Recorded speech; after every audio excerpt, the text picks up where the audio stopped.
Halo, perkenalkan saya Pakvita Marta Alfarina dengan NIM 21 2020-92. Di sini saya akan membawakan materi tentang komunikasi pribadi dan komunikasi bisnis. Nah, sebelumnya di sini saya akan membahas tentang pengertian komunikasi. Nah, pengertian komunikasi ini secara umum merupakan suatu proses ketika seseorang atau beberapa orang, kelompok, organisasi, dan masyarakat menciptakan dan menggunakan informasi agar terhubung dengan lingkungan dan orang lain. Lalu di sini ada komunikasi antar pribadi atau biasa disebut juga dengan komunikasi interpersonal yang merupakan sebuah pertukaran ide, informasi, pendapat, serta perasaan terkait dengan peristiwa pribadi, sosial, organisasi, keluarga, nasional, serta internasional pada dua orang yang berada di lokasi dan waktu yang sama.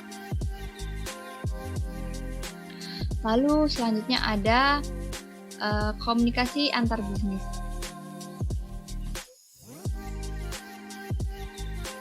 Komunikasi antar bisnis ini merupakan salah satu hal yang penting dalam menjalankan suatu bisnis atau perusahaan. Komunikasi ini bisa diartikan sebagai suatu komunikasi yang dilakukan secara verbal maupun non-verbal, di mana dalam komunikasi ini berisi pendapat, ide, gagasan, maupun informasi.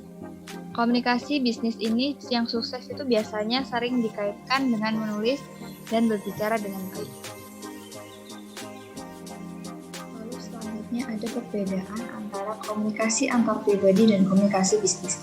Nah, perbedaan ini kita bisa lihat dari orientasi atau tujuannya, pokok bahasannya, bahasa yang digunakan, format penulisan, gaya penulisan, kertas surat, stempel atau cap, dan contohnya.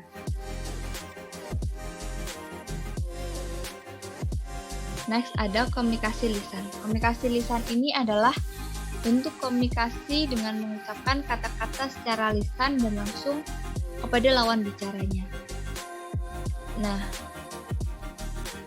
komunikasi lisan ini biasanya dapat dilakukan pada kondisi para personal atau individu yang berkomunikasi berhadapan secara langsung. Dalam penggunaannya, komunikasi lisan ini dapat digunakan saat melakukan wawancara tatap muka, telepon, radio, televisi, video, dan lain sebagainya. Lalu selanjutnya ada komunikasi tertulis. Komunikasi tertulis ini merupakan komunikasi yang menggunakan tulisan tertulis di suatu bidang yang keberadaannya bisa dilihat walaupun sang penulis ini sudah tidak aktif lagi. Nah, komunikasi tertulis ini dilakukan dengan kegiatan surat menyurat seperti melalui pos, telegram, fax, email, dan sebagainya. Komunikasi ini sering dibilang dilakukan dalam dunia bisnis. Lalu selanjutnya di sini ada perbedaan komunikasi lisan dan tertulis.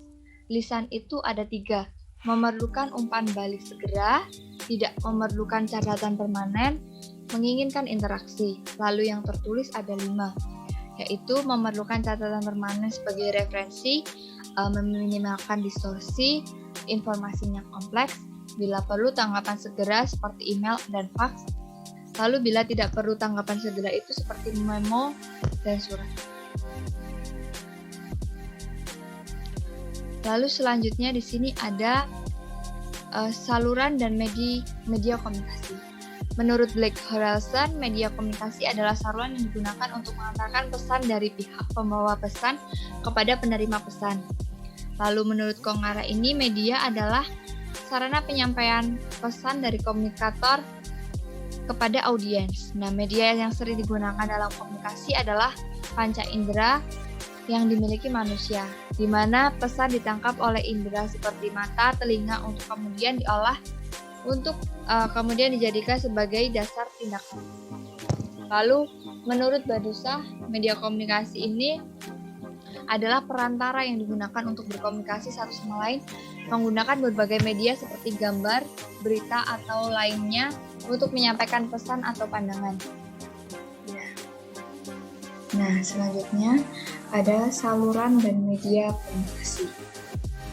Nah, saluran dan media komunikasi ini dibagi menjadi dua, yaitu lisan dan tertulis. Nah, berikut ini adalah contohnya, yaitu ada tatap muka. Kalau yang tertulis itu surat memo, laporan, dan proposal. Lalu lisan itu telepon dan surat suara. Kalau yang tertulis itu ada surat elektronik, yang lisan itu menggunakan voice over. Lalu yang tertulis itu surat reguler dan khusus. Lalu yang lisan itu ada audio tab dan video tab. Yang tertulis itu faksimile. Lalu yang lisan itu ada telekonferensi.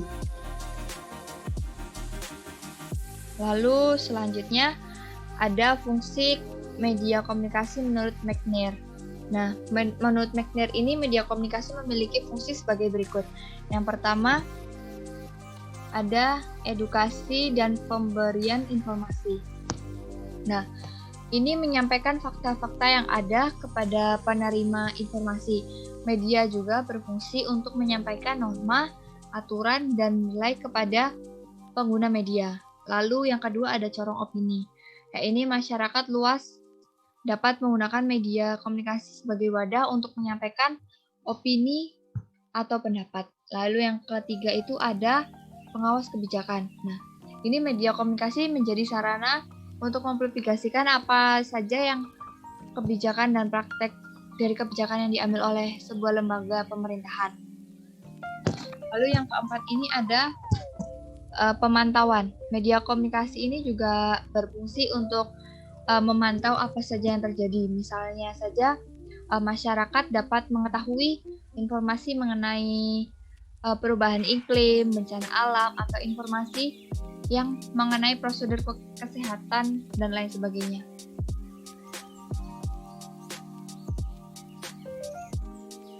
Nah, selanjutnya ini ada Basic Principles Proses Business Writing. Yang pertama itu ada content. Nah, penulisan yang lengkap dengan semua informasi relevan untuk menjelaskan ide atau poin utama. Lalu yang kedua ada correct, yaitu memberikan informasi yang benar, aktual, dan up-to-date, dan penulisan bahasa yang benar. Lalu yang ketiga itu ada concise, yaitu penulisan yang ringkas dan tidak bertele-tele. Lalu yang keempat itu ada clear, jelas, transparan, dan mudah dimengerti. Lalu yang kelima itu ada concrete, ini spesifik dan tidak multitafsir.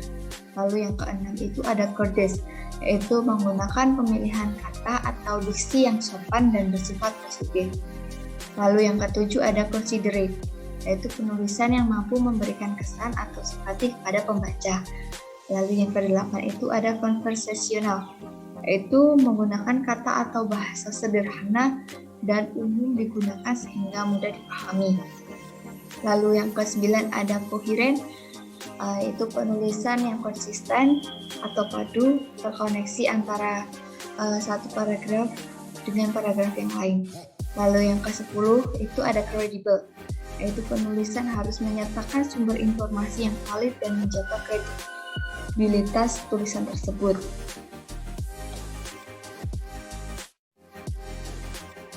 Yang ketiga, 3 keys to better business writing.